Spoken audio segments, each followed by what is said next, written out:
Apa yang akan dilakukan seorang ibu ketika harus memilih antara melempar bayi kesayangannya ke dalam kuali mendidih atau mengkhianati Tuhan pencipta semesta alam yang tak terlihat oleh mata? Di bawah bayang-bayang piramida raksasa dan kekuasaan absolut Fir'aun yang menuhankan dirinya sendiri, sebuah kisah pengorbanan yang menggetarkan pintu-pintu langit tercipta. Ini bukanlah sekadar kisah tentang kematian, melainkan tentang cinta suci yang melampaui batas nalar kemanusiaan. Sebuah epik keteguhan hati yang harumnya bahkan dicium oleh baginda Nabi Muhammad di malam Isra dan Mi'raj. Dalam lembaran sejarah peradaban Mesir kuno yang dipenuhi dengan penindasan dan arogansi kekuasaan, hiduplah seorang wanita bersahaja yang namanya kelak diabadikan di taman-taman surga. Ia dikenal luas dengan nama Siti Masjitoh. Bukanlah seorang bangsawan dengan perhiasan emas berlapis intan, melainkan hanya seorang pekerja rendahan yang mengabdi di istana paling ditakuti di muka bumi. Tugas kesehariannya adalah melayani kebutuhan keluarga kerajaan. Namun, di balik penampilannya yang sederhana dan status sosialnya yang tak dianggap, ia menyimpan kekayaan batin yang jauh melebihi seluruh harta karun yang ditimbun oleh Fir'aun di dalam piramida-piramida raksasanya. Di balik kemegahan pilar-pilar istana yang penuh dengan patung dewa-dewa palsu dan ritual penyembahan terhadap manusia, Masjitoh beserta keluarganya memeluk sebuah rahasia terbesar dalam hidup mereka.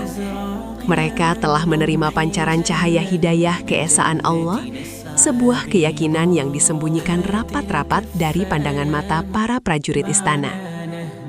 Di sudut-sudut ruangan yang gelap dan di tengah keheningan malam yang sunyi, keluarga kecil ini selalu bersujud, menengadahkan wajah mereka untuk memohon ampunan dan perlindungan hanya kepada Sang Maha Pencipta. Menjaga lentera iman mereka agar tetap menyala di tengah badai kemusyrikan yang menyelimuti seluruh negeri Mesir. Hari-hari panjang yang dilalui Masjitoh diisi dengan dedikasi dan kesabaran dalam melayani putri kesayangan Fir'aun. Tugas utamanya adalah menata dan menyisir rambut sang putri yang terbiasa dengan kemewahan dan penghormatan mutlak. Tangannya yang kasar namun lembut selalu telaten merapikan setiap helai rambut sang putri dengan sisir-sisir emas dan perunggu yang berkilauan. Dalam setiap gerakannya, Masjitoh selalu mengiringinya dengan zikir senyap di dalam dada, menjaga agar hatinya tidak terpengaruh oleh gemerlapnya duniawi yang menyilaukan mata. Ia bekerja tidak hanya untuk mencari nafkah, tetapi juga untuk menjaga kehormatan keluarganya di tengah masyarakat yang tersesat. Namun, garis takdir kehidupan manusia seringkali berubah arah hanya melalui sebuah kejadian kecil yang tak pernah disangka-sangka sebelumnya. Pada suatu pagi yang tampak biasa di dalam kamar sang putri yang megah, sebuah insiden sederhana terjadi.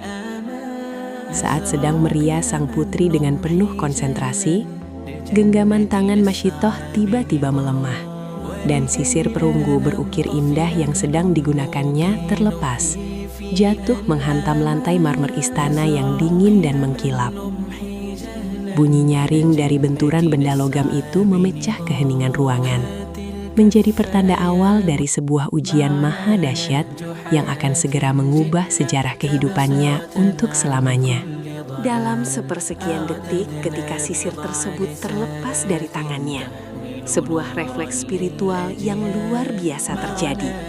Dari lisan seorang Masjitoh yang selalu basah oleh rangkaian zikir rahasia di setiap hela napasnya, meluncurlah kalimat suci yang mengagungkan nama Tuhan semesta alam. Ia menyebut nama Allah yang Maha Pengasih dan Maha Penyayang saat tubuhnya membungkuk untuk mengambil sisir tersebut dari atas lantai. Sebuah kebiasaan batiniah yang begitu kuat telah mengalahkan rasa takutnya, membuat kalimat tauhid itu menggema pelan, namun sangat jelas di dalam ruangan yang selama ini diharamkan dari menyebut nama selain Fir'aun.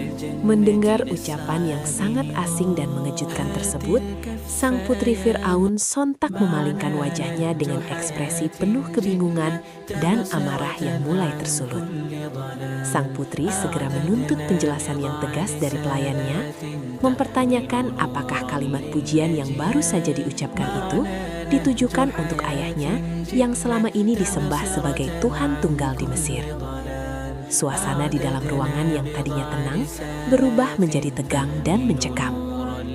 Pandangan tajam sang putri menembus pertahanan diri Masyitoh, mencoba mengintimidasi dan memaksa pelayan sederhana itu untuk segera mengklarifikasi ucapannya yang dianggap sebagai sebuah bentuk pemberontakan besar. Berada di persimpangan jalan antara menyembunyikan keyakinannya demi keselamatan nyawa atau menyatakan kebenaran secara terbuka, Masyitoh membuat sebuah pilihan yang sangat berani. Dengan keteguhan hati yang mengakar kuat bagaikan gunung batu yang tak tergoyahkan oleh badai gurun, ia menolak untuk menarik kembali kata-katanya. Ia menegaskan kepada sang putri bahwa Tuhan yang ia sebut namanya barusan adalah Tuhannya, Tuhan sang putri, dan juga Tuhan dari Fir'aun sendiri. Sebuah deklarasi tauhid yang sangat lantang dan tanpa keraguan sedikit pun mematahkan segala doktrin kesombongan yang selama ini dibangun oleh dinasti Fir'aun selama berabad-abad lamanya.